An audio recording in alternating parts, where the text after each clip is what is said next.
ನಮಸ್ತೆ ವಿದ್ಯಾರ್ಥಿಗಳೇ. 8ನೇ ತರಗತಿಯಲ್ಲಿ ಚತುರ್ಭುಜಗಳ ಅಧ್ಯಯನ ನೀವು ಈಗಾಗಲೇ ಮಾಡ್ತಾ ಇದ್ವಲ್ಲ, ಅದರ ಮೇಲೆ ಇನ್ನೂ ಹೆಚ್ಚಿನ ಸಮಸ್ಯೆಗಳ ಅನ್ವಯ ಸಮಸ್ಯೆಗಳನ್ನು ಕಲಿಯೋಣ ಮಕ್ಕಳು. ಇವತ್ತು ಈಗಾಗಲೇ ನೀವು ಕಲಿತಿದ್ದೀರಾ, ಜೊತೆಗೆ ಇನ್ನೊಂದು ಸ್ವಲ್ಪ ವಿವಿಧ ರೀತಿಯ ಒಂದು ಬಹುಭುಜ ಒಂದು ಕೋನವನ್ನು ಕೊಟ್ಟಾಗ ಅದರ ಭಾವಗಳ ಸಂಖ್ಯೆಯನ್ನು ಕಂಡುಹಿಡಿಯೋದು ಹೇಗೆ, ಮತ್ತೆ ಭಾವಗಳನ್ನು ಕೊಟ್ಟಾಗ ಕೋನವನ್ನು ಕಂಡುಹಿಡಿಯೋದು ಹೇಗೆ, ಮತ್ತು ಇಲ್ಲಿ ರೇಖಾಕೃತಿಯಲ್ಲಿ ಎಕ್ಸ್ ನ ಬೆಲೆಯನ್ನು ಕಂಡುಹಿಡಿಯತಕ್ಕಂಥ ಅವುಗಳನ್ನು ಹೇಗೆ ನಾವು ಬಿಡಿಸೋದು ಅನ್ನೋದು ನೋಡೋಣ. ಒಂದು ಸಮಸ್ಯೆ ಇದೆ ಮಕ್ಕಳೇ.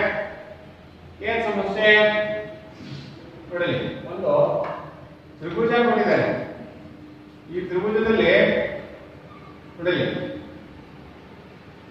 ಈ ಭಾವವನ್ನ ಮತ್ತೆ ರೂಪಿಸಿದರೆ, ಮತ್ತೆ ಈ ಕಡೆ ಭಾವವನ್ನು ರೂಪಿಸಿದರೆ, ಮೂರು ಭಾವಗಳನ್ನು ಒಂದೊಂದು ದಿಕ್ಕಿನಲ್ಲಿ ರೂಪಿಸಿದ್ದಾರೆ. ಇದನ್ನ ಈ ವರೆಗೆ ರೂಪಿಸಿದರೆ, ಇದನ್ನ ಡಿ ವರೆಗೆ ರೂಪಿಸಿದರೆ, ಇದನ್ನ ಎಫ್ ವರೆಗೆ ರೂಪಿಸಿದರೆ, ನಾನು ಹೆಸರುಗಳನ್ನು ಕೊಟ್ಕೊಂಡಿದ್ದೀನಿ. ಅವರು ಕೊಟ್ಟಿರುವ ಲೆಕ್ಕದಲ್ಲಿ ಈ ಕೋನ 122 ಡಿಗ್ರಿ, ಈ ಕೋನ 125 ಡಿಗ್ರಿ, ಈ ಕೋನ ಎಷ್ಟು ಅಂತ ಕರೀತಾರೆ. ನಾವು ಯಾವ ಬಿಡಿಸಬೇಕು ಅನ್ನೋದನ್ನ ಪರಿಹಾರ ನೋಡೋಣ. ಹೇಗೆ ನಮಗೆ ಗೊತ್ತಿರೋ ಅಂಶ ಏನು, ಯಾವುದೇ ನೋಡಿ ಸರಳ ರೇಖೆಯ ಮೇಲೆ ಇನ್ನೊಂದು ಒಂದು ರೇಖಾಖಂಡವು ನಿಂತಿದೆ, ಆವಾಗ ಎಂತ ಕೋನಗಳು ಉಂಟಾಗ್ತವೆ ಮಕ್ಕಳೇ? ಪಾರ್ಶ್ವಕೋನಗಳು. ಈಗಾಗಲೇ ಬಂದಿದೆ ಪಾರ್ಶ್ವಕೋನಗಳ ಮೊತ್ತ ಎಷ್ಟಿರ್ಬೇಕು? ಯಾವುದೇ ಎರಡು ಪಾರ್ಶ್ವಕೋನಗಳ ಮೊತ್ತ 180 ಡಿಗ್ರಿ ಇರಬೇಕಂತ ಬಂದಿದೆ. ಹೇಗೆ ಅಂದ್ರೆ ಗೊತ್ತಿದೆ ಮಕ್ಕಳೇ, ಪಾರ್ಶ್ವಕೋನಗಳು ಅಂದ್ರೆ ಈ ಸರಳ ರೇಖೆಯಲ್ಲಿ ಇನ್ನೊಂದು ಕಿರಣ ನಿಂತಾಗ ಇದು ಗೊತ್ತಾಗತ್ತೆ. ಇದೇ ತತ್ವ ಇಲ್ಲಿ ನೋಡಿ, ಇಲ್ಲೊಂದು ಕೋನ ಉಂಟಾಗ್ತದೆ, ಪಾರ್ಶ್ವಕೋನ ಮೊತ್ತ ಎಷ್ಟು? 180 ಡಿಗ್ರಿ. Very good. ಹಾಗಾದ್ರೆ ಈ ಮೂಲ ತತ್ವವನ್ನು ನಾವು ಪ್ರಮೇಯವನ್ನು ನಾವು ಉಪಯೋಗಿಸ್ಕೊಂಡ್ರೆ, ಒಂದು ಸರಳ ರೇಖೆ ಮೇಲೆ ಒಂದು ಕಿರಣ ನಿಂತಾಗ ಆ ಎರಡೂ ಪಾರ್ಶ್ವಕೋನಗಳ ಮೊತ್ತ 180 ಡಿಗ್ರಿ ಆಗಿರುತ್ತೆ. ಆ ತತ್ವದ ಆದ್ಮೇಲೆ ನಾವು ನೋಡ್ಕೊಳ್ತಾ ಬರ್ತೀವಿ ಮಕ್ಕಳೇ. ನೋಡಿ 185 ಅಂತಂದ್ರೆ ಇದರಲ್ಲಿ 180 ಆಗುತ್ತದೆ. ಈ ಕೋನ ಸೇರಿ ಅದನ್ನ ನಾನು ಮಾಡಿದ್ದೀನಿ. ಕೋನ ಇಲ್ಲಿ ಹೆಸರುಗಳನ್ನು ಕೊಟ್ಕೊಂಡೆ, ಅವ್ರ ಹೆಸರನ್ನು ಕೊಟ್ಕೊಂಡಿದ್ದಿಲ್ಲ, ನಾನು ಹೆಸರನ್ನು ಕೊಟ್ಟಿದ್ದೆ. DAB ಹೌದಾ? ಕೋನ DAB ಪ್ಲಸ್ ನೋಡಿ ಮಕ್ಕಳೇ ನೋಡಿ BAC ಎಷ್ಟಾಗುತ್ತೆ? 180 ಡಿಗ್ರಿ. ಹಾಗಾದ್ರೆ BAC ಎಷ್ಟಾಗುತ್ತೆ? 180ರಲ್ಲಿ 125 ಕಳೆದ್ರೆ ಎಷ್ಟು? 55 ಡಿಗ್ರಿ. ಹೌದಾ? ಅದೇ ರೀತಿಯಾಗಿ ಇಲ್ಲಿ ನೋಡಿ ಮಕ್ಕಳೇ, ಇಲ್ಲಿ ನೋಡಿ ಇದರಲ್ಲಿ ಈ ಭಾವ ನೋಡ್ರೆ AB ಭಾವನ F ರೂಪಿಸಿದೆ. ABC ಪ್ಲಸ್ ನೋಡಿ CBF ಇಸ್ ಈಕ್ವಲ್ ಟು 180. ನನಗೆ ಗೊತ್ತಿರೋದೇ ಯಾವ್ದು ಗೊತ್ತಿಲ್ಲ, ABC ಗೊತ್ತಿಲ್ಲ. ಕೋನ ABC is equal to 180 minus 125 ಕಳೆದ್ರೆ 55. ಎರಡು ಕೋನ ಒಂದು, ಇದು 55 ಡಿಗ್ರಿ, ಇದು 55 ಡಿಗ್ರಿ ಅಂತ ನೀವು ಅಲ್ಲಿ ನೋಡಿದಷ್ಟೇ ಗೊತ್ತಾಗತ್ತೆ ಮಕ್ಕಳೇ. ಹೌದಾ? ಹಾಗಾದ್ರೆ ಇಲ್ಲಿ x ಅಂತ ಕೊಟ್ಟರೆ, ಆದ್ರೆ ಈ ಕೋನ C ಕೋನ ಗೊತ್ತಿಲ್ಲ. ಈ C ಕೋನ ಕಂಡುಹಿಡಿಯೋದು ಹೇಗೆ? ಕೋನ A ಪ್ಲಸ್ ಕೋನ B plus C is equal to 180 degree. C ಕೋನ ಏನ್ ಮಾಡಬೇಕು? ಅವಾಗ 180ರಲ್ಲಿ 100, ಈಗ ನಮಗೆ ಗೊತ್ತಿರೋ ಕೋನಗಳು 110 ಡಿಗ್ರಿ ಕಳೆದ್ರೆ 70 ಡಿಗ್ರಿ ಬಂತು. ಹಾಗಾದ್ರೆ ಇದು 70 ಡಿಗ್ರಿ, ಅದ್ರಿಂದ ಎಷ್ಟು ಬಂತು? ಇಲ್ಲೂ ಸಹ ಮತ್ತೆ ಅದೇ ತತ್ವ. ಯಾವುದೇ ಒಂದು ಪಾರ್ಶ್ವಕೋನಗಳ ಮೊತ್ತ 180 ಡಿಗ್ರಿ. 180ರಲ್ಲಿ 170 ಡಿಗ್ರಿ ಕಳೆದ್ರೆ ಉಳಿಯೋದೇ ಮತ್ತೆ 110 ಡಿಗ್ರಿ. ಹಾಗಾದ್ರೆ x ನ ಬೆಲೆಯನ್ನು ಕೋನ AC is equal to 110 degree. ಈ ರೀತಿಯಾಗಿ ನೋಡಿ ಲೆಕ್ಕವನ್ನ ಪರಿಹಾರವನ್ನು ಕಂಡುಹಿಡ್ಕೋಬಹುದು. ರೇಖಾಚಿತ್ರವನ್ನು ಬರ್ಕೊಂಡು ನಮಗೆ ಗೊತ್ತಿರೋ ಅಂಶಗಳನ್ನು ಉಪಯೋಗಿಸ್ಕೊಂಡ್ಬಿಟ್ಟು ಎಕ್ಸ್ಪೆರಿಮೆಂಟ್ ಕಂಡುಹಿಡಿದ. ಹಾಗೆ ಈ ಕಡೆ ನೋಡಿ ಬಹುಭುಜಾಕೃತಿ, ಇದೊಂದು ಬಹುಭುಜಾಕೃತಿ. ಎರಡನೇ ಪ್ರಶ್ನೆ ನೋಡಿ ಮಕ್ಕಳೇ. ಈಗ ಇಲ್ಲಿ ಎರಡನೇ ಪ್ರಶ್ನೆ ಹೇಗೆ ಬಿಡಿಸಬಹುದು? ಎರಡನೇ ಪ್ರಶ್ನೆ ಹೇಗೆ ಬಿಡಿಸ್ತೇವೆ ಮಕ್ಕಳೇ? ಬಹುಭುಜಾಕೃತಿ ಕೊಟ್ಟಿದ್ದಾರೆ. ಯಾವ್ಯಾವ ಕೋನ ಕೊಟ್ಟಿದ್ದಾರೆ? ಇದು 90 ಡಿಗ್ರಿ ಅಂತ ಕೊಟ್ಟಿದ್ದಾರೆ. ಇಲ್ಲಿ ನಾನು ಆಮೇಲೆ ನಂತರ ಇಲ್ಲಿ 60 ಡಿಗ್ರಿ ಅಂತ ಕೊಟ್ಟಿದ್ದಾರೆ, ಇದು 70 ಡಿಗ್ರಿ ಅಂತ ಕೊಟ್ಟಾರೆ, ಇಲ್ಲಿ 110 ಡಿಗ್ರಿ ಅಂತ ಕೊಟ್ಟಾರೆ. ನಾವು ಕಂಡುಹಿಡಿಯಬೇಕಾದ ಲೆಕ್ಕ ಅದರಲ್ಲಿ ನಾವು ನೋಡಿ ಯಾವ್ಯಾವ ಕೊಟ್ಟಿದ್ದಾರೆ. ಒಂದು 60 ಡಿಗ್ರಿ ಕೊಟ್ಟಿದ್ದಾರೆ, ಚಿತ್ರದ ಎರಡನೇ ಲೆಕ್ಕ, ಎರಡನೇ ಚಿತ್ರದಲ್ಲಿ ಬಿ ಚಿತ್ರ ಅಭ್ಯಾಸ 4.2 ಎರಡನೇ ಚಿತ್ರ ನೋಡ್ಕೊಳ್ಳಿ. ಇಲ್ಲಿ ಈ ಕೋನ 60 ಡಿಗ್ರಿ, ಈ ಕೋನ ಕೊಟ್ಟಿಲ್ಲ, ನಾನು ಲಂಬವಾಗಿರುತ್ತೆ. ಇದು ಈ ರೇಖಾಖಂಡ ಈ ಇನ್ನೊಂದು ರೇಖಾಖಂಡಕ್ಕೆ ಲಂಬವಾಗಿದೆ, ಅದರಿಂದ 90 ಅಂತ ಬರ್ಕೊಂಡಿದೆ. ಇದು ಸಹ 90 ಡಿಗ್ರಿ ಆಗಿದೆ ಇಲ್ಲಿ, ಹಾಗಾದ್ರೆ ಇದು 90 ಡಿಗ್ರಿ ಆಗುತ್ತೆ. ಇವುಗಳ ಆಧಾರದ ಮೇಲೆ ನೋಡಿ ನಾವು ಕಂಡುಹಿಡ್ಕೋಬೇಕು ಬೇರೆ ಬೇರೆ ಲೆಕ್ಕ ಹೇಗೆ ಅಂತ ನೋಡಿ. ಇಲ್ಲಿ ಇದು 96 ಲೆಕ್ಕಲ್ಲ, ಯಾಕೆಂದ್ರೆ ಯಾವುದೇ ಎರಡು ಕಿರಣಗಳು ಪರಸ್ಪರ ಲಂಬವಾಗಿ ನಿಂತ್ಕೊಂಡಾಗ ಅಥವಾ ಎರಡು ಕೋನಗಳ ಮೊತ್ತ 180 ಡಿಗ್ರಿ, ಅದರಿಂದ 90 ಆಗುತ್ತೆ. ಇಲ್ಲಿ ನೋಡಿ 160, ಇಲ್ಲಿ 60 ಡಿಗ್ರಿ ಕೊಟ್ಟಿದ್ದಾರೆ ಅಂದ್ರೆ 180ರಲ್ಲಿ 160 ಡಿಗ್ರಿ 120 ಡಿಗ್ರಿ, ಇಲ್ಲಿ 110 ಇದೆ ನೋಡಿ. ಹಾಗಾದ್ರೆ ಇಲ್ಲಿ 70 ಡಿಗ್ರಿ ಕೊಟ್ರೆ ಅದು 160 ಡಿಗ್ರಿ ಆಗೋದಲ್ವಾ. ಹಾಗಾದ್ರೆ ಒಂದು ಬಹುಭುಜಾಕೃತಿಯ ಒಟ್ಟು ಒಳಕೋನಗಳ ಮೊತ್ತ 360 ಡಿಗ್ರಿ ಅಂತ ಇಟ್ಕೊಂಡ್ರೆ ಈಗ ಎಲ್ಲ ಕೋನಗಳನ್ನು ಕೂಡಿಸಿ ನನಗ 90 ಪ್ಲಸ್ 90 180, 180 ಪ್ಲಸ್ 120 ನೋಡಿ ಎಷ್ಟಾಗತ್ತೆ. 180 ಪ್ಲಸ್ 120 ಎಷ್ಟಾಗತ್ತೆ ನೋಡಿ. ಕಳೆ ಎಲ್ಲ ಕೂಡ್ಕೊಳ್ಬೇಕು. ಟೋಟಲ್ 110 ಡಿಗ್ರಿ 310 ಡಿಗ್ರಿ ಆಗುತ್ತೆ. ಆದರೆ ಇನ್ನೊಂದು ಕೋನ ಯಾರು ಗೊತ್ತಿಲ್ಲ, ಈ ಎಕ್ಸ್ ಕೋನವನ್ನು ಕಂಡುಹಿಡಿಯಬೇಕು. ಆವಾಗ ಎಕ್ಸ್ ಕೋನ ಕಂಡುಹಿಡಿಯುತ್ತಾರೆ 360 ಡಿಗ್ರಿಯಲ್ಲಿ 310 ಡಿಗ್ರಿ ಕಳೆಯಬೇಕು. ಎಲ್ಲ ಗೊತ್ತಿರೋ ಕೋನಗಳನ್ನು 1, 2, 3, 4, 5 ಎಲ್ಲ ಕೋನಗಳನ್ನು ನೋಡಿ ನಾವು ಕಳೆಯಬೇಕಾಗುತ್ತೆ. ಕಳೆದಾಗ ನಮಗೆ ಬರ್ತಕ್ಕಂಥದ್ದು ಎಕ್ಸ್ ಬೆಲೆ 50 ಡಿಗ್ರಿ ಬರುತ್ತೆ. ಆಗ ಎಕ್ಸ್ ಕೋನ ಎಷ್ಟು ಡಿಗ್ರಿ ಅಂದರೆ 50 ಡಿಗ್ರಿ. ಈ ರೀತಿಯಾಗಿ ನಾವು ಲೆಕ್ಕವನ್ನು ಬಿಡಿಸಬಹುದಾಗಿದೆ. ಅರ್ಥ ಆಯ್ತಲ್ಲ ನೋಡ್ರೆ, ನಾವು ಪಾರ್ಶ್ವಕೋನಗಳ ಮೊತ್ತ 180 ಡಿಗ್ರಿ ಆಧಾರದ ಮೇಲೆ ಎಲ್ಲಾ ಕೋನಗಳನ್ನು ಕಂಡುಹಿಡ್ಕೊಳ್ತೀರಾ. ಈ ಕಡೆ ಈ ಕೋನಗಳನ್ನು ಕಂಡುಹಿಡ್ತೀರಾ, ಈ ಕೋನ ಕಂಡುಹಿಡ್ತೀರಾ, ಈ ಕಂಡುಹಿಡ್ತೀರಾ, ಈ ಕಂಡುಹಿಡ್ತೀರಾ. ನಂತರ ಕೋನವನ್ನ ಸುಲಭವಾಗಿ ನಾವು ಕಂಡುಹಿಡಿಯಬಹುದು. ಈಗ ನೋಡಿ ಪ್ರಶ್ನೆ 2 ನೋಡೋಣ. ಆಬ್ಜೆಕ್ಟಿವ್ ಪ್ರಶ್ನೆ 2. ಒಂದು ಈ ಕೆಳಗೆ ತಿಳಿಸಿರುವ ಸಂಖ್ಯೆಯ ಬಾಹುಗಳಲ್ಲಿ ನಿಯಮಿತ ಬಹುಭುಜಗಳಲ್ಲಿ ಪ್ರತಿ ವರಕೋನದ ಅಳತೆಯನ್ನು ಕಂಡಿದೆ. ನಿಯಮಿತ ಬಹುಭುಜಗಳಲ್ಲಿ ಒಂದೇ ಪ್ರಶ್ನೆ, 9 ಬಾಹುಗಳ ಒಂದು ಬಹುಭುಜಾಕೃತಿ ಅಂತ ಹೇಳಿದೆ. ಪ್ರತಿ ವರಕೋನವನ್ನು ಕಂಡಿದೆ. ಹಾಗಾದ್ರೆ ಒಂದು ಬಹುಭುಜಾಕೃತಿಯ ಪ್ರತಿ ವರಕೋನವನ್ನು ಕಂಡಿದ್ದಕ್ಕೆ ನಮಗೆ ಒಂದು ಸೂತ್ರ ಇದೆ. ಏನದು? ವೃತ್ತ ಅಂದ್ರೆ ಏನಂದ್ರೆ ಒಂದು ವೃತ್ತದ ಒಳಕೋನ ಬರ್ತಕ್ಕಂಥ 360 ಡಿಗ್ರಿ. ಅದೇ ರೀತಿಯಾಗಿ ಅದೇ ವೃತ್ತ ಹೊರಗಡೆ ಇದ್ರೆ ಹೊರಗಡೆ ಕೋನ ಎಷ್ಟಾಗಬೇಕು? 360 ಡಿಗ್ರಿ. ಅದನ್ನು ನಾವು ಆಧಾರವಾಗಿ ಇಟ್ಕೊಂಡ್ರೆ ಬಹುಭುಜಾಕೃತಿಯ ಪ್ರತಿ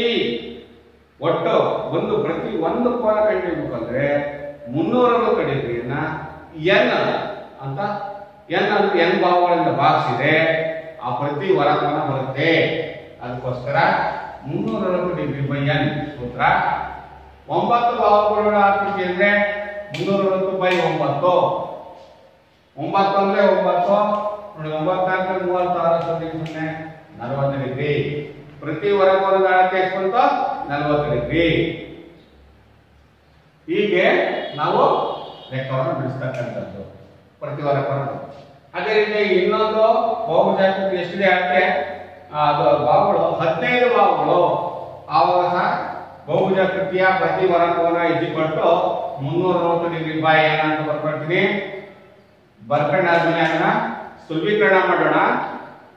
ನೋಡಿಲಿ, 5 3 15, 5 35, ಒಂದಷ್ಟ 5 2 10 ಆಯ್ತು. ಅವಾಗ 72 ಆಯ್ತು. ಇಲ್ಲಿ ಮತ್ತೆ 3 ಇಲ್ಲಿ 3 1 3 2 3 4 12 ಜೀಕೋಟ ಎಷ್ಟು ಡಿಗ್ರಿ ಮಕ್ಕಳೇ? 24 ಡಿಗ್ರಿ. ಎಷ್ಟು ಡಿಗ್ರಿ?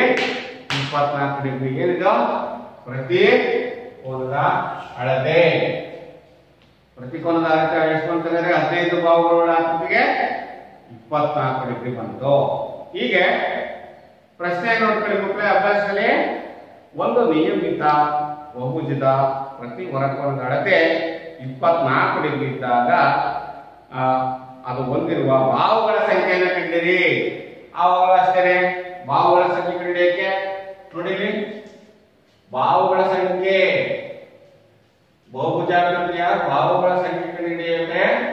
ಅದು ಸಹ ನಾವು ಏನ್ ಮಾಡೋಣ, 360 ಡಿಗ್ರಿ ಎಷ್ಟು ಬಾಹುಗಳ ಸಂಖ್ಯೆ ಕೋನವನ್ನು ಬಾಕ್ಸ್ ಹಾಕೋ 24 ಇದೆ. ಪ್ರತಿ ಹೊರಕೋನದ ಅಳತೆ 24 ಡಿಗ್ರಿ ಬಾಕ್ಸಿ. 6 4 24, 6 6 36, 4 1 4, 4 1 4, 4 5 20. ನೋಡಿ 60 ಇದೆ, 4 4, 2 ಇತ್ತು 0 ಆಯ್ತು 20 ಆಯ್ತು, 4 5 20. ಎಷ್ಟು ಅಂತಂದ್ರೆ 15 ಬಾಹುಗಳು. ಪ್ರತಿ ಹೊರಕೋನದ ಅಳತೆ ಒಂದು ಬಹುಭುಜಾಕೃತಿಯಲ್ಲಿ ಪ್ರತಿ ಹೊರಕೋನದ ಅಳತೆ 24 ಡಿಗ್ರಿಗೆ ಅಂತಂದ್ರೆ ಅದಕ್ಕೆ ಇರ್ತಕ್ಕಂಥ ಬಾಹುಗಳ ಸಂಖ್ಯೆ ಎಷ್ಟು ಮಕ್ಕಳೇ? 15. 15 ಇಂಟು ನಾವು 15 ಬಾಹುಗಳು ಇಂಟು 24 ಗುಣಿಸಿ ಅವಾಗ ಒಟ್ಟು ಮೊತ್ತ ಬರುತ್ತೆ. ಕೋನ 14 60 0 6 15 30 ಪ್ಲಸ್ 6 360 ಡಿಗ್ರಿ ನೋಡಿ ಬಂತ ನಮಗೆ. ಹಾಗಾದ್ರೆ ಪ್ರತಿ ಹೊರಕೋನ ಕೊಟ್ಟಿದ್ರೆ ಬಾಹುಗಳ ಸಂಖ್ಯೆಯನ್ನು ಕಂಡುಹಿಡಿಯಬಹುದು. ಅದರ ಬಾಹುಗಳ ಸಂಖ್ಯೆ ಎಷ್ಟು? 15. ಕೋನ ಕೊಟ್ರೆ ಬಾಹು ಕಂಡುಹಿಡಿಯಬಹುದು, ಬಾಹು ಕೊಟ್ರೆ ಕೋನ ಕಂಡುಹಿಡಿಯಬಹುದು. ಹೊರಕೋನದ ಅಳತೆಯ ಪ್ರಕಾರ ಇದನ್ನ ಲೆಕ್ಕವನ್ನು ಬಿಡಿಸಬಹುದು ಮಕ್ಕಳೇ. ಹಾಗೆಯೇ ನೋಡಿ, ಒಂದು ನಿಯಮಿತ ಬಹುಭುಜದ ಪ್ರತಿ ಒಳಕೋನದ ಅಳತೆ 165 ಡಿಗ್ರಿ ಇದ್ದಾಗ ಅದು ಹೊಂದಿರುವ ಬಾಹುಗಳ ಸಂಖ್ಯೆಯನ್ನು ಕಂಡಿರಿ. ಒಳಕೋನದ ಅಳತೆ ಕೊಟ್ಟರೆ ಒಳಕೋನ ಅಳತೆ ಕೊಟ್ಟಾಗ ಹೇಗಿರುತ್ತೆ ಹಾಕೋಣ. ಈಗ ಪ್ರತಿ ಒಳಕೋನದ ಅಳತೆ 165 ಡಿಗ್ರಿ ಇದ್ದಾಗ ಅದು ಹೊಂದಿರುವ ಬಾಹುಗಳ ಸಂಖ್ಯೆಯನ್ನು ನಾವು ನೋಡೋಣ ಮಕ್ಕಳೇ. ಹೇಗೆ ಕಂಡುಹಿಡಿಯಲು ಅನ್ನೋದನ್ನ ಈಗ ನೋಡೋಣ.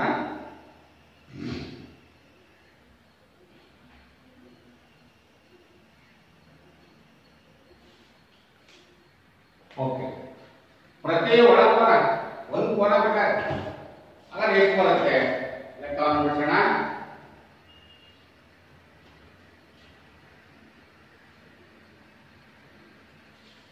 ಓಕೆ, 4ನೇ ಮುಂದಿನ ಸಮಸ್ಯೆ ಹೇಗಿದೆ ಅಂತ ನೋಡೋಣ ಮಕ್ಕಳೇ.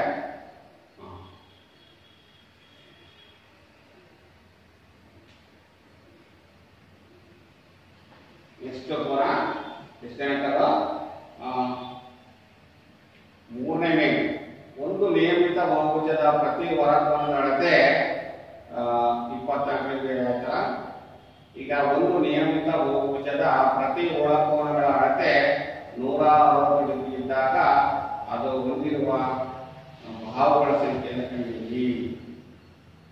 ನಿಯಮಿತ ಬಹುಭುಜಾಕೃತಿ ಒಳಕೋನದ ಅಳತೆ ಕೊಟ್ಟರೆ ಬಾಹುಗಳ ಸಂಖ್ಯೆಯನ್ನು ಕಂಡುಹಿಡಿಯಿರಿ. ನಿಯಮಿತ ಅಂತ ಕೊಟ್ಟಿದ್ದಾರೆ, ನಿಯಮಿತ ಅಂತ ಕೊಟ್ಟರೆ ಸುಲಭವಾಗಿ ಬಾಕ್ಸಿನ ಉತ್ತರ ಬರುತ್ತೆ. ಅದರ ಬಾಹುಗಳ ಸಂಖ್ಯೆ ಸುಲಭ ನೋಡಿ ಎಷ್ಟು ಇದೆ ಅಂತ ನೋಡೋಣ ಮಕ್ಕಳೇ. ಈಗ ನೋಡಿ ಪ್ರತಿ ಬಾಹುವಿನ ಅಳತೆ ಕೊಟ್ಟಿದ್ದಾರೆ ಅಲ್ವಾ? ಎಷ್ಟು ಕೊಟ್ಟಿದ್ದಾರೆ? ಹೊರಕೋನದ ಅಳತೆ 165 ಡಿಗ್ರಿ. ಅವ್ರು ಮಾಡ್ಬೋದು ಬಾಹುಗಳ ಸಂಖ್ಯೆ ನಿಯಮಿತ ಬಹುಭುಜಾಕೃತಿ ನೋಡಿ. 4ನೇ ಪ್ರಶ್ನೆ ನಿಯಮಿತ ಅಂತ ಹೇಳಿದ್ದಾರೆ. 4ನೇ ಪ್ರಶ್ನೆ ನಿಯಮಿತ ಬಹುಭುಜಾಕೃತಿಯ ಬಾಹುಗಳ ಸಂಖ್ಯೆ ಕೋನ ಕೊಟ್ಟರೆ ಹಾಗಾದ್ರೆ ಅವಾಗ 360 ಬೈ 165 ಬಾಸಣ 165 ಪ್ರತಿ ಒಳಕೋನ ಆಗುತ್ತೆ 165 ಡಿಗ್ರಿ ಬಾಸಿ. ಈಗ 5 3 15 ಒಂದಷ್ಟು 5 ಹೌದಾ? ಐದ 7 35 ಒಂದೆಷ್ಟ 10 ಆಯ್ತು 5 2 10 ಹೌದಾ ಈಗ ನೋಡಿ 5 35 ಭಾಗ ಆಗುತ್ತಾ ನೋಡಿ 7 72 ಇದೆ 35 5 ಸಂಖ್ಯೆ ಭಾಗ ಆಗಲ್ಲ ಯಾವ ಸಂಖ್ಯೆ ಭಾಗ ಆಗುತ್ತೆ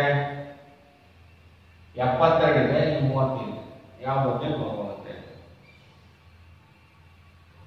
3 1 2 6 3 4 12 ಇಲ್ಲಿ 35/72 ಹಾಗಾದ್ರೆ ಭಾವಗಳ ಸಂಖ್ಯೆ ಹೇಳಿ ಭಾವಗಳ ಸಂಖ್ಯೆ ಎಷ್ಟು ಕಂಡುಹಿಡಿಯೋಣ ವಿದ್ಯಾರ್ಥಿಗಳೇ ನೋಡೋಣ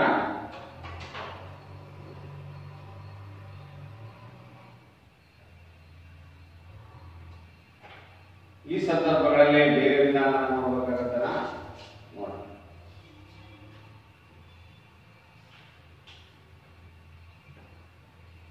ಭಾವಗಳ ಸಂಖ್ಯೆ 24 ಗೊತ್ತಾ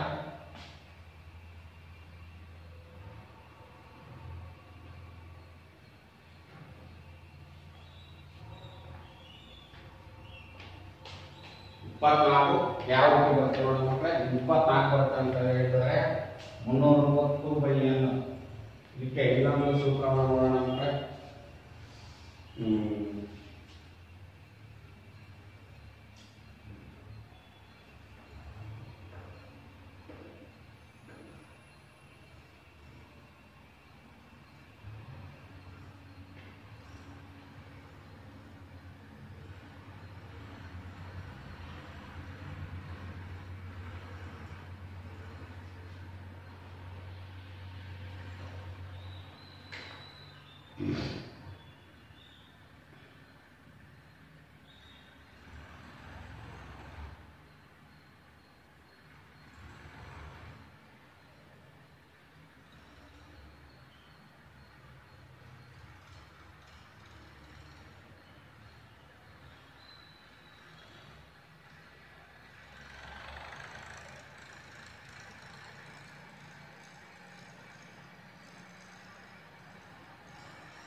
ಎಪ್ಪತ್ತು ಡಿಗ್ರಿ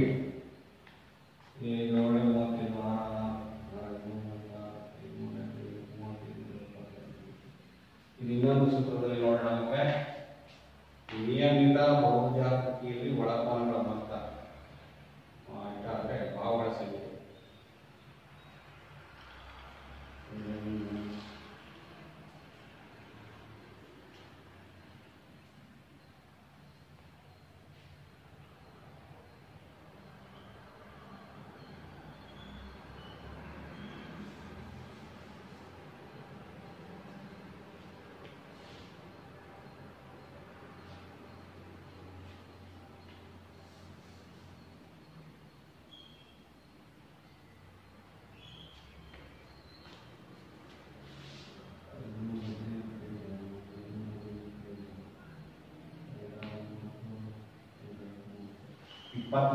ಬರುತ್ತೆ ನೋಡೋಣ ಈ ಸಮಸ್ಯೆ 24 ಭಾವಗಳು ಅಂತ ಕೊಟ್ಟಿದ್ದಾರೆ ನೋಡೋಣ ಮಕ್ಕಳ ಇದಕ್ಕೆ ಬೇರೆಯಾದ ಒಂದು ಸೂತ್ರವನ್ನ ನಾವು ಆದೇಶ ಮಾಡಬೇಕಾಗುತ್ತೆ ಏನಂತಂದ್ರೆ ಪ್ರತಿ ಭಾವನ ಒಳಕೋನ ಕೊಟ್ಟಾಗ ನಾವು ಯಾವ ರೀತಿಯಾಗಿ ಮಾಡಬೇಕು ಅನ್ನೋದನ್ನ ನೋಡೋಣ ಈಗ ಪ್ರತಿ ಒಳಕೋನದ ಅಳತೆ 22 ಇರುವಂತಹ ನಿಯಮಿತ ಬಹುಜಾತಿಗಳನ್ನು ಪಡೆಯಲು ಸಾಧ್ಯವಿದೆ ಇಲ್ಲದಿದ್ದರೆ ಅದು ಒಳಕೋನದ ಅಳತೆಯಾಗುವ ನಿಯಮಿತ ಬಹುಜಾತಿಗಳು ಸಾಧ್ಯವೇ ಏಕೆ ಅಂತ 5ನೇ ಪ್ರಶ್ನೆ ನೋಡಿ ಮಕ್ಕಳೇ 5ನೇ ಪ್ರಶ್ನೆಯ ಪರಿಹಾರವನ್ನು ನಾವು ನೋಡೋಣ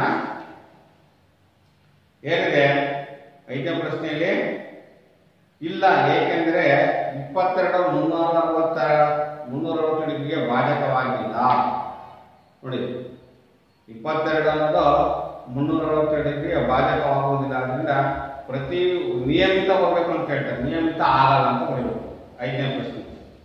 ಯಾಕೆಂದ್ರೆ 22 360 ಡಿಗ್ರಿಯನ್ನ ಸರಿಯಾದ ರೀತಿಯಲ್ಲಿ ಭಾಗವಾಗಲ್ಲ, 0 ಆಗುತ್ತೆ, ಅದು ವಿಶೇಷವಾಗಿ ಭಾಗವಾಗಲ್ಲ. ಅದರಿಂದ ನಿಯಮಿತ ಬಹುಭುಜಾಕೃತಿಯನ್ನು ರಚಿಸಲು ಸಾಧ್ಯವಿಲ್ಲ. ಏಕೆಂದರೆ 360 ಡಿಗ್ರಿಯ 22 ಅಂತಕ್ಕಂಥ ಡಿಗ್ರಿ 360 ಡಿಗ್ರಿ ಭಾಜಕವಾಗಿರುವುದಿಲ್ಲ ಅಂತ ಬರೀಬೇಕು. ನಂತರ 2ನೇ ಪ್ರಶ್ನೆ ನೋಡಿ, 5ನೇ ನಲ್ಲಿ ಆಯ್ತಲ್ಲ. 6ನೇ ಪ್ರಶ್ನೆ, ಒಂದು ನಿಯಮಿತ ಬಹುಭುಜವು ಹೊಂದಬಹುದಾದ ಕನಿಷ್ಠ ಒಳಕೋನಗಳ ಅಳತೆ ಎಷ್ಟು? ನಿಯಮಿತ ಬಹುಭುಜವು ಹೊಂದಬಹುದಾದ ಕನಿಷ್ಠ ಒಳಕೋನದ ಅಳತೆ ಎಷ್ಟು ಮತ್ತು ಏಕೆ ಅಂತ ಕೇಳಿದೆ. ಸಮ ತ್ರಿಭುಜ ಒಂದು ನಿಯಮಿತ ಬಹುಭುಜವಾಗಿದ್ದು 3 ಬಾಹುಗಳನ್ನು ಹೊಂದಿದೆ. ಆದರೆ ಅದರ ಅತ್ಯಂತ ಚಿಕ್ಕ ಒಳಕೋನದ ಅಳತೆ 60 ಡಿಗ್ರಿ ಆಗಿದೆ. ಒಂದು ನಿಯಮಿತ ಬಹುಭುಜವು ಹೊಂದಬಹುದಾದ ಕನಿಷ್ಠ ಒಳಕೋನದ ಅಳತೆ ಎಷ್ಟು? 60 ಡಿಗ್ರಿ. ನಿಯಮಿತ, ಫಾರ್ ಎಕ್ಸಾಂಪಲ್ ನಾವು ಹೇಳಿದ್ವಲ್ಲ, ಒಂದು ಸಮಬಾಹು ತ್ರಿಭುಜ ಅಂತಂದ್ರೆ ಎಲ್ಲಾ ಪ್ರತಿಕೋನಗಳು ಒಳಕೋನಗಳು 60 ಡಿಗ್ರಿಯನ್ನ ಹೊಂದಿರಬೇಕಾಗುತ್ತೆ ಮಕ್ಕಳೇ. ಒಂದು ನಿಯಮಿತ ಬಹುಭುಜವು ಹೊಂದಬಹುದಾದ ಗರಿಷ್ಠ ಹೊರಕೋನದ ಅಳತೆ ಎಷ್ಟು? ಗರಿಷ್ಠ ಹೊರಕೋನದ ಅಳತೆ ಎಷ್ಟು ನೋಡಿ. ಅತ್ಯಂತ ದೊಡ್ಡ ಹೊರಕೋನ ನಿಯಮಿತ ಬಹುಭುಜಕ್ಕೆ ಅತ್ಯಂತ ಹೊರಕೋನ 120 ಡಿಗ್ರಿ ಇರಬೇಕು. ಒಂದು ನಿಯಮಿತ ಬಹುಭುಜವು ಹೊಂದಬಹುದಾದ ಗರಿಷ್ಠ ಹೊರಕೋನದ ಅಳತೆ ಬಹುಭುಜಾಕೃತಿ 120 ಡಿಗ್ರಿ ಇರುತ್ತೆ. ಹೀಗೆ ಪ್ರೀತಿ ವಿದ್ಯಾರ್ಥಿಗಳೇ, ನಾವು ಸಮಸ್ಯೆಗಳನ್ನ ಬಿಡಿಸ್ತಾ ಹೋಗೋಣ. ಈಗ ನಂತರ ನಾವು ಈ ಅಧ್ಯಾಯದಲ್ಲಿ ಮುಂದಿನ ಪ್ರಶ್ನೆಗಳಿಗೆ ಹೋದ್ರೆ ನಾವು ಪ್ರೀತಿ ವಿದ್ಯಾರ್ಥಿಗಳೇ ನಾವು ಯಾವ ರೀತಿಯ ಪ್ರಶ್ನೆಗಳನ್ನು ನೋಡಬಹುದು ಅನ್ನೋದನ್ನ ಮುಂದಿನ ಈ ಅಧ್ಯಾಯದಲ್ಲಿ ನೆಕ್ಸ್ಟ್ ನಾವು ಚತುರ್ಭುಜದ ಈ ಅನ್ವಯ ಸಮಸ್ಯೆಗಳನ್ನ ನಾವು ನೆಕ್ಸ್ಟ್ ಚತುರ್ಭುಜದ ವಿಧಗಳನ್ನ ಅಧ್ಯಯನ ಮಾಡಿ ಪ್ರೀತಿ ವಿದ್ಯಾರ್ಥಿಗಳು. ಪ್ರತಿಯೊಂದು ಒಳಕೋನ ಕೊಟ್ಟಾಗ ಬಾಹುಗಳ ಸಂಖ್ಯೆಯನ್ನು ಕಂಡುಹಿಡಿಯಬಹುದು, ಹೊರಕೋನ ಕೊಟ್ಟರೆ ಬಾಹುಗಳ ಸಂಖ್ಯೆಯನ್ನು ಕಂಡುಹಿಡಿಯಬಹುದು. ಪ್ರತಿ ಒಳಕೋನದ ಅಳತೆ ಕೊಟ್ರೆ ಒಂದು ಬಹುಭುಜಾಕೃತಿಯಲ್ಲಿ ಬಾಹುಗಳನ್ನು ಕಂಡುಹಿಡಿಯಬೇಕು ಅಲ್ವಾ, ನಾವೀಗ ತಿಳ್ಕೊಂಡಿದ್ವಲ್ಲ. ಈಗ ನಂತರ ಚತುರ್ಭುಜದ ವಿಧಗಳು. ಆದರೆ ನೀವು ರೇಖಾಗಣಿತದಲ್ಲಿ ಅಧ್ಯಯನ ಮಾಡಿದ ಚತುರ್ಭುಜ ವಿಧಗಳನ್ನ ನೆನಪು ಮಾಡ್ಕೊಳ್ಳಿ ಮಕ್ಕಳೇ. ಯಾವ್ಯಾವ ಚತುರ್ಭುಜ ವಿಧಗಳು? ಚತುರ್ಭುಜದ ವಿಧಗಳು ಏನು? ಚತುರ್ಭುಜದ ವಿಧಗಳು ಏನು? ಯಾವ್ಯಾವ ಬರುತ್ತೆ? ಯಾವ್ಯಾವ ಲೆಕ್ಕ ಬರ್ತವೆ? ಚತುರ್ಭುಜದ ವಿಧಗಳು.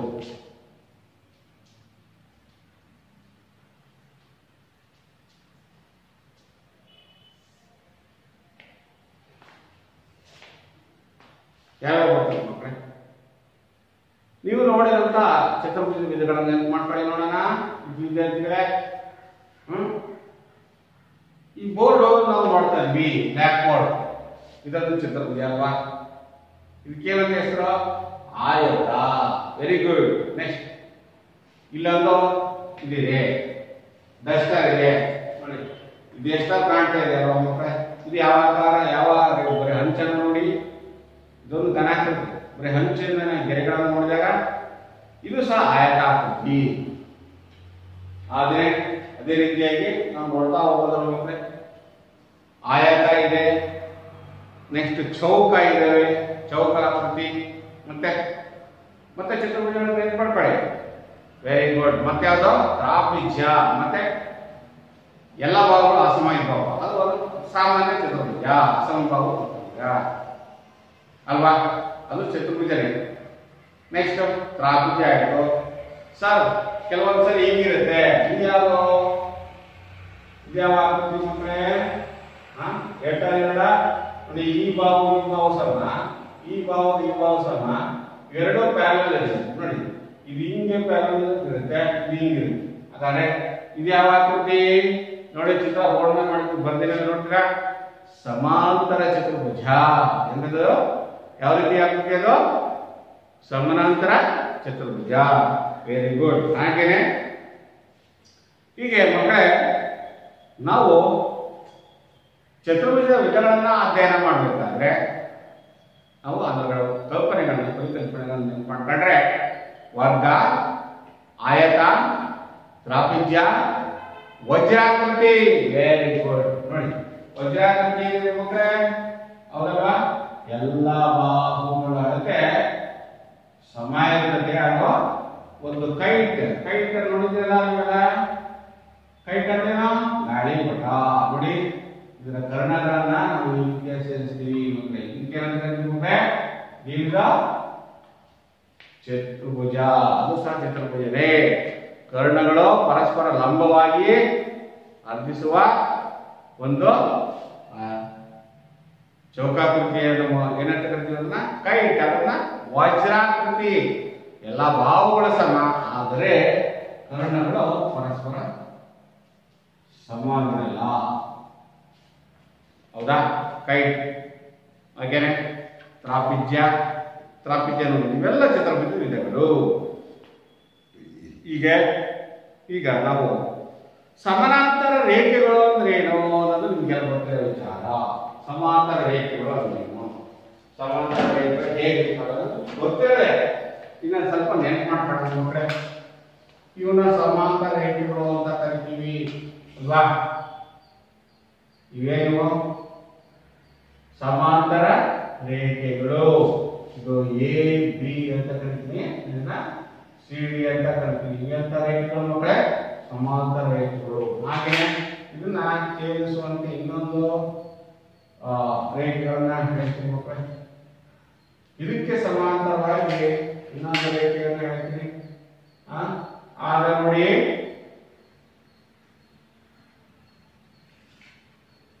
ಹೌದಾ? ಪಿ ಕ್ಯೂ ನೋಡಿ, ಎ ಬಿ ಸಿ ಡಿ ಸಮಾಂತರ ರೇಖೆಗಳನ್ನ ಪಿ ಕ್ಯೂ ರೇಖೆ ಛೇದಿಸಿ. ಇವು ಪಿ ಒಂದು ಕಿರಣ, ಕ್ಯೂ ಒಂದು ಕಿರಣ ಅದು ಛೇದಿಸಿದೆ ತಾನೆ, ಹೌದಲ್ಲ ಮಕ್ಕಳೇ? ಇವು ಸಹ ಸಮಾಂತರ ರೇಖೆಗಳಲ್ವಾ? ಹೌದು. ಸಮಾಂತರ ರೇಖೆಗಳು ಅಂದ್ರೇನು? ಒಂದು ಆರಂಭಿಕ ಬಿಂದುವನ್ನು ಹೊಂದಿದ್ದು ದಿಕ್ಕನ್ನು ಬದಲಾಯಿಸದೆ ನೇರವಾಗಿರಬೇಕು. ಅದಕ್ಕೆ ಅಷ್ಟೇ ಅಂತರ.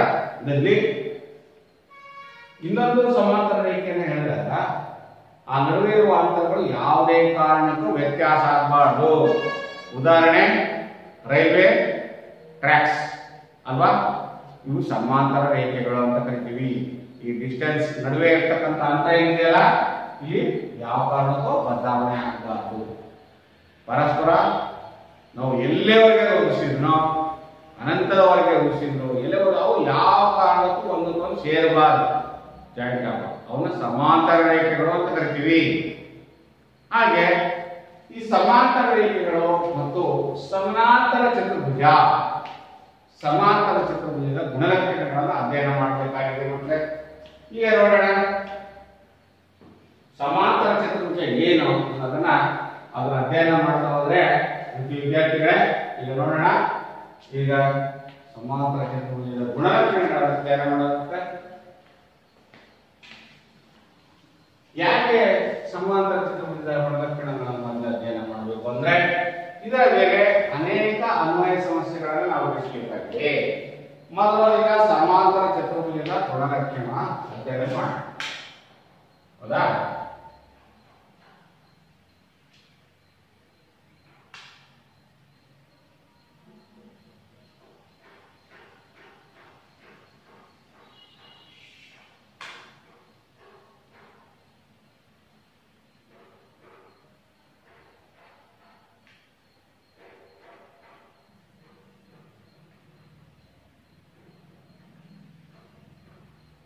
ಸಮಾಂತರ ಚತುರ್ಭುಜಗಳ ಗುಣಲಕ್ಷಣಗಳನ್ನು ಅಧ್ಯಯನ ಮಾಡೋಣ. ನೇರವಾಗಿ ಅದೇ ರೀತಿ ಇರಬೇಕು, ಸಮಾನ ಇರಬೇಕು.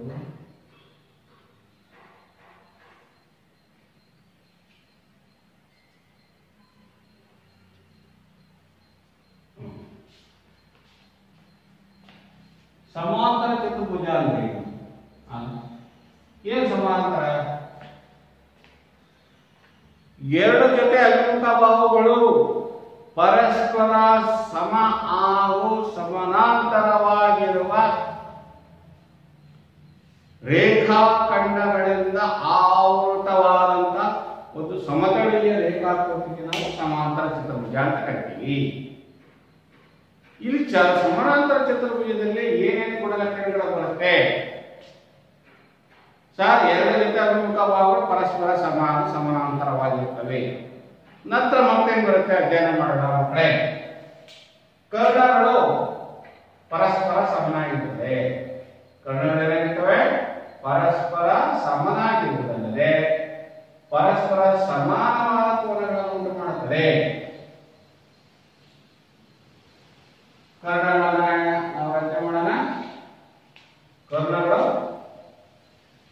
ಸಮಾನಾಂತರವಾಗಿ ಸಮಾಗಿರುತ್ತದೆ.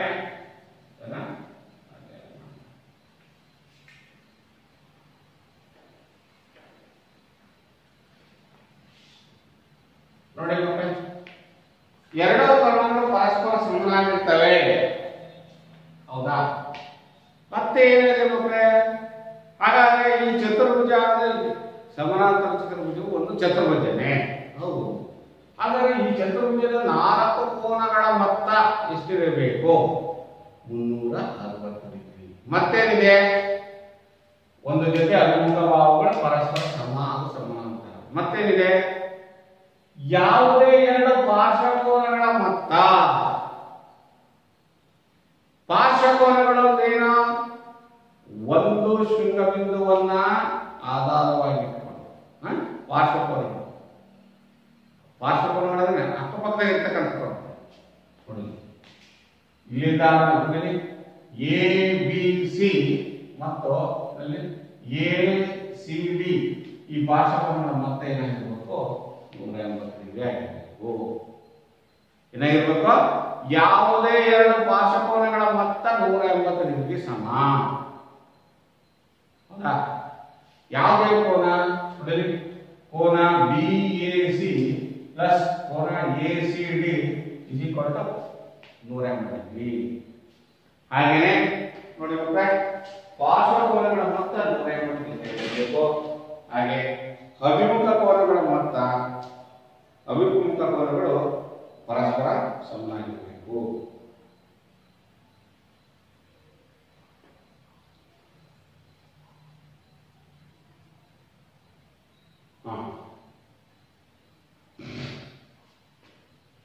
ಹೀಗೆ ನಾವು ಸಮಾನಾಂತರ ಚತುರ್ಭುಜದ ಗುಣಲಕ್ಷಣಗಳನ್ನು ನೋಡೋಣ ಮಕ್ಕಳೇ.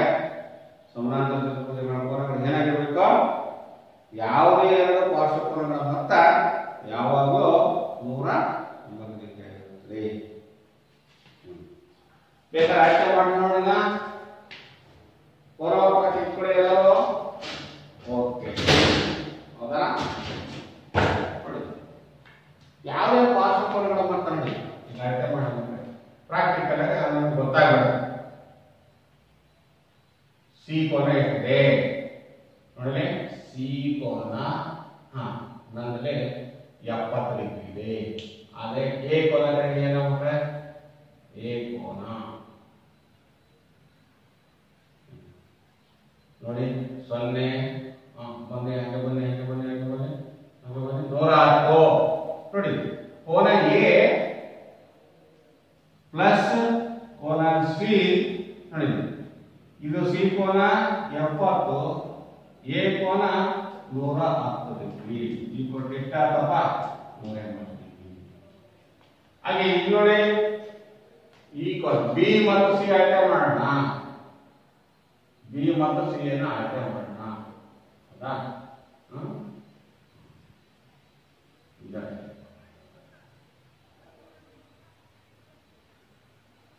ಎಪ್ಪತ್ತು ಕೋನ ಬಿ ಪ್ಲಸ್ ಕೋನ ಡಿ 70 ಪ್ಲಸ್ ನೋಡಿ. ಈಗ ಮಕ್ಕಳೇ ಸುಲಭ ಅಲ್ವಾ? ಅರ್ಥ ಆಗ್ತಿದೆಯಲ್ಲ? ಯಾವುದೇ ಎರಡು ಪಾರ್ಶ್ವಕೋನಗಳ ಮೊತ್ತ 180 ಡಿಗ್ರಿ ಆಗಿರಬೇಕು. ನೋಡಿ, ಇದು 70 ಆದ್ರೆ ಇದು 110 ಇದೆ, ಇದು 110 ಇದೆ, ಇದು 70 ಇದೆ. ನೋಡಿ, ನಂತರ ಈಗ ಅಭಿಮುಖ ಕೋನಗಳ ಮೊತ್ತ ಎಷ್ಟಾಗಿರಬೇಕು? ನೋಡಿ, ಈ ಕೋನ ಕೊಟ್ರೆ ಈ ಕೋನ ಕೊಟ್ರೆ ನಾವು ಕಂಡುಹಿಡಿಯಬಹುದು. ಅಭಿಮುಖ ಕೋನಗಳ ಮೊತ್ತನು 150 ಡಿಗ್ರಿ ಸಮನಾಗಿದೆ. ಯಾವುದೇ ಎರಡು ಪಾರ್ಶ್ವ ಕೋನಗಳ ಮೊತ್ತ 150 ಡಿಗ್ರಿ ಮತ್ತು ಅಭಿಮುಖ ಕೋನಗಳ ಮೊತ್ತ 150 ಡಿಗ್ರಿ. ಆಯ್ಕೆ ಮಾಡಿ ನೋಡೋಣ. ಮೊದಲ ಸರಿ ನಾವು ಆಯ್ಕೆ ಮಾಡೋಣ. 0 ಇಂದ ಎಷ್ಟು ಬನ್ನಿ 70 ಡಿಗ್ರಿ. ಇಲ್ಲಿ ಈ ಕೋನವನ್ನು ಆಯ್ಕೆ ಮಾಡಿ ನೋಡೋಣ. ಹೌದಾ? 110 ಡಿಗ್ರಿ. ಓಕೆ. ನಂತರ ಈ ಕೋನವನ್ನ ಆ ಕರ್ಣಗಳ ಸಂಧಿಸುವ ಬಿಂದುಗಳನ್ನು ಆಯ್ಕೆ ಮಾಡಿ, ಕರ್ಣಗಳ ಪರಸ್ಪರ ಸಂಧಿಸುವ ಬಿಂದುವಿನಲ್ಲಿ ಉಂಟಾಗಿರ್ತಕ್ಕಂಥ ಕೋನವನ್ನು ಆಯ್ಕೆ ಮಾಡೋಣ. ನೋಡೋಣ. ನೋಡಿ, 0 ಇಂದ ಎಷ್ಟು ಬರ್ತೀನಿ ನಾನೀಗ?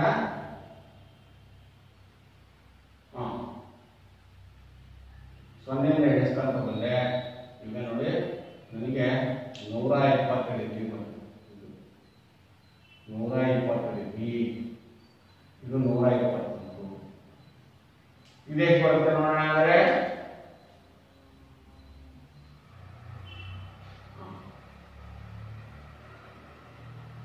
0 ಇಂದ ಎಷ್ಟು ಅಂತ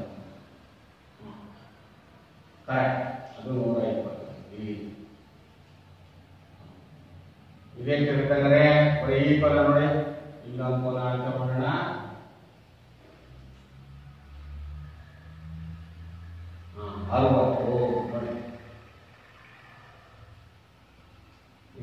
ನೋಡಿ ನೋಡಿ, ಕರ್ಣಗಳು ಪರಸ್ಪರ ಸಮನಾಗಿ ಅರ್ಪಿಸುತ್ತವೆ ಅನ್ನೋದಕ್ಕೆ ಆಧಾರ. ಈಗ ನೋಡಿ, ಶೃಂಗಾತ್ಮಕ ಕೋನಗಳು 170, 170 ಪರಸ್ಪರ ಸಮಾನ ಕೋನವನ್ನು ಉಂಟು ಮಾಡುತ್ತವೆ. ಕರ್ಣಗಳು ಪರಸ್ಪರ ಸಮನಾಗಿ ಅರ್ಪಿಸುತ್ತವೆ. ನೋಡಿ ನೋಡಿ, ಈಗ ಅರ್ಥ ಮಾಡಿ ಕರೆಕ್ಟ್. ಕರ್ಣಗಳು ಕರೆಕ್ಟ್ ಆಗಿ ನಮಗೆ ನೋಡಿ ಎಣಿಸ್ಕೊಂತ ಬನ್ನಿ, ಎಣಿಸ್ಕೊಂತ ಬನ್ನಿ. ಕರೆಕ್ಟ್ ಆಗಿ 120 ಡಿಗ್ರಿ ಬಂತು. ಈ ಕೋನ ಹಾಕೊಂಡು ನೋಡ್ಕೊಂಡಿದ್ವಿ. ಅದು ಇಲ್ಲಿ ನೋಡಿ, ಕರ್ಣಗಳು ಪರಸ್ಪರ ಸಂಧಿಸಿದಾಗ ಉಂಟಾಗುವ ಅಭಿಮುಖ ಕೋನಗಳು ಪರಸ್ಪರ ಸಮನಾಗಿರ್ತವೆ. 220 ಇದು 220, ಇದು 60 ಇದು 60. ಹೌದಾ? ಆದ್ರೆ ಇನ್ನೊಂದು ರೀತಿಯಲ್ಲಿ ನಾವು ಹೇಳ್ಬೇಕಂದ್ರೆ ಪಾರ್ಶ್ವಕೋನಗಳ ಮೊತ್ತ 180 ಡಿಗ್ರಿ. ಒಂದು ಕಿರಣ ಇನ್ನೊಂದು ಕಿರಣ 220, ಇದು 220. ಯಾವುದೇ ಎರಡು ಪಾರ್ಶ್ವಕೋನ ಮೊತ್ತ ಕೂಡಿದ ಕರ್ಣಗಳ ಅಕ್ಕಪಕ್ಕದಲ್ಲಿರ್ತಕ್ಕಂಥ ಕೋನಗಳು 180 ಡಿಗ್ರಿ ಅಂತ ತೋರಿಸ್ತೇವೆ. ನೋಡಿ, ಇಲ್ಲಿ ಇನ್ನೊಂದು ನಿಯಮವನ್ನು ಏನು ತಿಳ್ಕೋಬೇಕು ನಾವು? ಒಂದು ಜೊತೆ ಅಭಿಮುಖ ಭಾವಗಳು ಸಮ, ಮತ್ತೊಂದು ಜೊತೆ ಮತ್ತು ಪರಸ್ಪರ ಅಭಿಮುಖ ಭಾವ ಹಳತೆ ಒಂದೇ ಆಗಿರ್ತಾವ ಮತ್ತು ಸಮಾಂತರವಾಗಿರುತ್ತವೆ.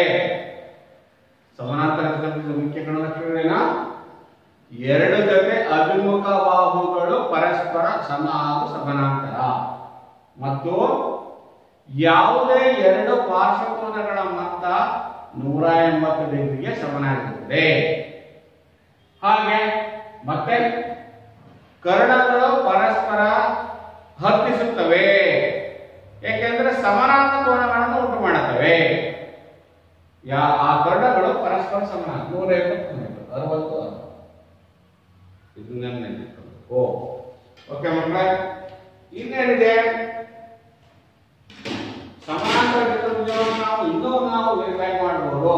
ನಮಗೆ ಚಿತ್ರ ಸರಿ ಬರಲಿಲ್ಲ ಅಂದಾಗ ನಮ್ಮಲ್ಲಿರುವ ವಿದ್ಯಾರ್ಥಿಗಳೇ ನಮ್ಮ ಜ್ಯಾಮಿತಿ ಉಪಕರಣದಲ್ಲಿರ್ತಕ್ಕಂಥ ತ್ರಿಕೋನ ಪಟ್ಟಕವನ್ನು ಉಪಯೋಗಿಸಿಕೊಂಡು ಈ ಪ್ಯಾರಲಲ್ ರೇಖೆಗಳನ್ನ, ಸಮಾನಾಂತರ ರೇಖೆಗಳನ್ನ ಸೆಟ್ ಸ್ಕ್ವೇರ್ ಅಂತ ಕರಿತೀವಲ್ಲ, ಈ ನೋಡಿ ಸೆಟ್ ಸ್ಕ್ವೇರ್ ಅನ್ನ ಉಪಯೋಗ ಮಾಡೋದ್ರ ಕಡೆ ಅಕಸ್ಮಾತ್ ನಿಮಗೆ ಸಮಾಂತರ ರೇಖೆ ಹಾಕಕ್ ಬರಲ್ಲ ಅಂದಾಗ ನಾವು ಸುಲಭವಾಗಿ ಸಮಾಂತರ ರೇಖೆ ಮಾಡೋದಕ್ಕೆ ನಮಗೆ ಉಪಕರಣಗಳ ಉಪಯೋಗ ಮಾಡಬಹುದು. ನೋಡಿ ಉಪಕರಣಗಳು ಕೊಟ್ಟಿದ್ದಾರೆ ಅಲ್ವಾ? ಹಿಂಗೋಗಿ ಇಡ್ತೀರಾ, ನೋಡಿ ಹಿಂಗ್ ಇಡ್ತೀರಾ, ಹೌದಾ? ನೋಡಿ ಹಿಂಗ್ ಇಡ್ತೀರಾ, ಕರೆಕ್ಟ್ ಆಗಿ ಹಿಂಗಿಟ್ಟು ನಾವು ಸಮಾಂತರ ರೇಖೆಗಳನ್ನ ಹಾಕಬೇಕಾಗುತ್ತೆ. ಆಗುತ್ತೆ ನೋಡಿ. ನೋಡಿ ಇವೆರಡನ್ನು ಕೂಡಿದೆ ನೋಡಿ, ಇವೆರಡನ್ನು ಕೂಡಿಸ್ಬಿಟ್ರೆ ನೋಡಿ ಸಮಾಂತರ ರೇಖೆಗಳು ಹೇಗೆ ಉಂಟಾಗ್ತದೆ ಅನ್ನೋದನ್ನ ನಾವು ಸುಲಭವಾಗಿ ಕ್ಯಾಲ್ಕುಲೇಟ್ ಹಾಕಬಹುದು. ಹೌದಾ? ಗೊತ್ತಾಯ್ತಲ್ಲ ಮಕ್ಕಳೇ? ನೋಡಿ ಇಲ್ಲೇ ಇಟ್ಕೊಂಡಿದ್ರು ಹಂಗೆ ಇಟ್ಕೊಂತ ಬನ್ನಿ, ಈಗ ನೋಡ್ಕೊಂತ ಬಂದು ಈ ಸೆಟ್ ಸ್ಕ್ವೇರ್ ಅನ್ನ ನಾವು ಏನಂತ ಕರಿತೀವಿ? ತ್ರಿಕೋನ ಪಟ್ಟಕ. ಇವಕ್ಕೆ ಏನಂತ ಕರಿತೀವಿ? ತ್ರಿಕೋನ ಪಟ್ಟಕ. ಇದು ತ್ರಿಕೋನ ಪಟ್ಟಿಗಳು, ಇದಕ್ಕೆ ಸೆಟ್ ಸ್ಕ್ವೇರ್ ಅಂತಾರೆ. ಇವುಗಳನ್ನು ಉಪಯೋಗಿಸ್ಕೊಂಡು ನಾವು ಪ್ರತಿ ವಿದ್ಯಾರ್ಥಿಗಳೇ ನಾವು ಏನ್ ಮಾಡ್ಬೋದು? ಸಮಾನಾಂತರ ಚತುರ್ಭುಜವನ್ನ ರೇಖಾಕೃತಿಯನ್ನು ಬರ್ಕೊಂಡು ನಾವು ಸಮಸ್ಯೆಗಳನ್ನು ಬಿಡಿಸಬಹುದು. ಹೀಗೆ ಈ ವಿದ್ಯಾರ್ಥಿಗಳೇ ನೋಡಿ ಇದನ್ನು ನೋಡಿದ್ರೆ ಇದರಲ್ಲಿ ಸಾಕಷ್ಟು ಲೆಕ್ಕಗಳಿದಾವೆ ನೋಡಿ. ಅಭ್ಯಾಸದಲ್ಲಿ ಇದರ ಮೇಲೆ ಸಮಾನಾಂತರ ಚತುರ್ಭುಜ ಅಂತ ಬಂದ್ಬಿಟ್ಟು ಮಕ್ಕಳೇ ನೀವು ನಿಮ್ಗೊಂದು ಗೃಹಪಾಠ ಏನಪ್ಪ ಅಂದ್ರೆ ಏನೇನು ಗೃಹಪಾಠ? ಚತುರ್ಭುಜದ ವಿಧಗಳನ್ನು ಹೆಸರಿಸಿ. ಒಂದೇ ಪ್ರಶ್ನೆ. ಏನು ಬರೀತೀರಾ? ಚತುರ್ಭುಜ ವಿಧಗಳನ್ನು ಬರೀ. ಯಾವ್ಯಾವ? ವರ್ಗ, ಆಯತ, ತ್ರಾಪಿಜ್ಯ, ವಜ್ರಾಕೃತಿ ಒಂದು ಬರೀತೀವಿ. ನಂತರ ಮೊದಲನೇದಾಗಿ ಗುಣಲಕ್ಷಣಗಳನ್ನು ನಾವು ಸಮಾನಾಂತರ ಚತುರ್ಭುಜ, ಸಮಾಂತರ ಚತುರ್ಭುಜದ ಮುಖ್ಯವಾದ ಅಂಶಗಳು ಒಂದು ಚಿತ್ರ ಹಾಕೊಳ್ಳಿ. ಚಿತ್ರ ಹಾಕಿಬಿಟ್ಟು ಅದರಲ್ಲಿರ್ತಕ್ಕಂಥ ಗುಣಲಕ್ಷಣವನ್ನು ಈಗ ಅಧ್ಯಯನ ಮಾಡಿದ್ರು ಅವನ್ನ ಸಮಾಂತರ ಚತುರ್ಭುಜದ ಮುಖ್ಯ ಗುಣಲಕ್ಷಣಗಳು ಬರೆಯಿರಿ. ಆಯ್ತಾ? ನೆಕ್ಸ್ಟ್ ಈಗ ಅದರ ಮೇಲೆ ಚತುರ್ಭುಜದ ಕೋನಗಳು ನೋಡಿ. ಕೋನಗಳಿಗೆ ಸಂಬಂಧಪಟ್ಟಂತೆ ನಿಮಗೆ ಗುಣಲಕ್ಷಣದಾಗ ನಾವು ಈಗಾಗಲೇ ಅಧ್ಯಯನ ಮಾಡಿದ್ವಲ್ಲ ಮಕ್ಕಳೇ, ಯಾವ ಕೋನಕ್ಕೆ ಯಾವ ಸಮ, ಯಾವ ಕೋನಕ್ಕೆ ಯಾವ ಸಮ ಆಗುತ್ತೆ ನೋಡಿ. ಇಲ್ಲಿ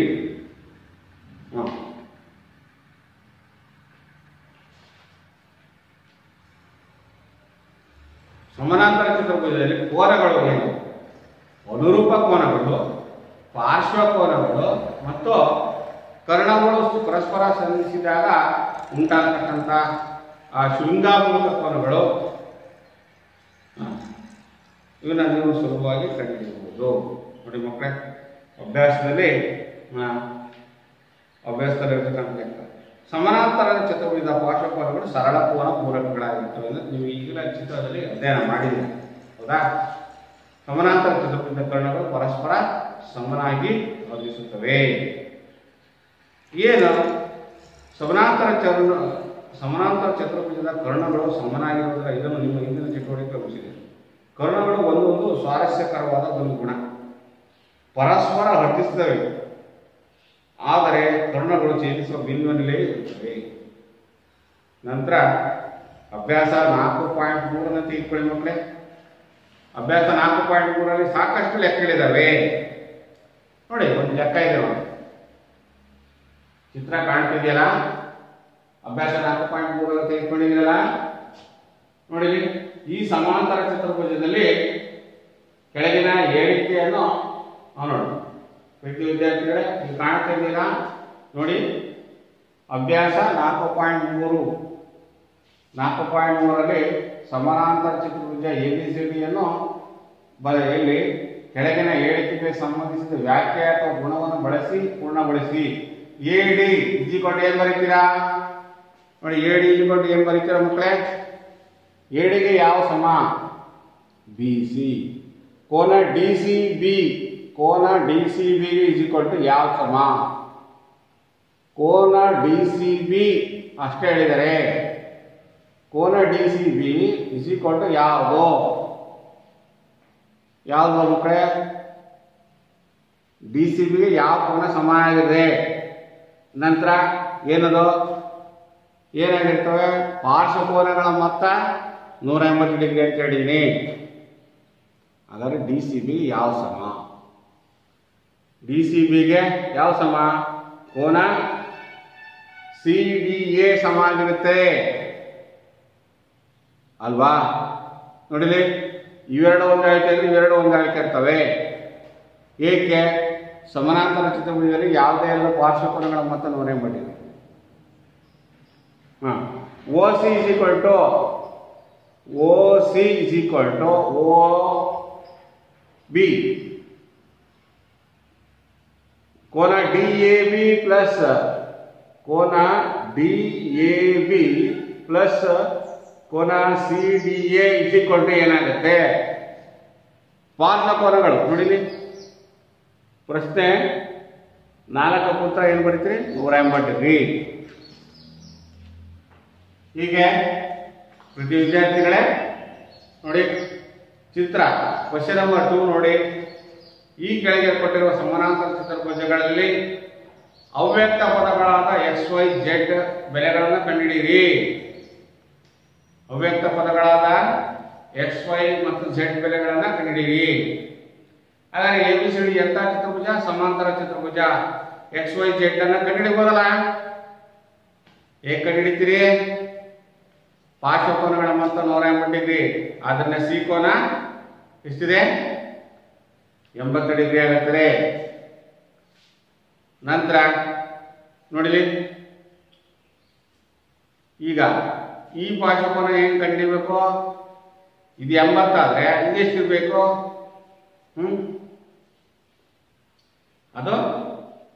ಅದು ಸಹ 80 ಡಿಗ್ರಿ ಇರುತ್ತೆ. ಡಿ ಕೋನ 80 ಡಿಗ್ರಿ.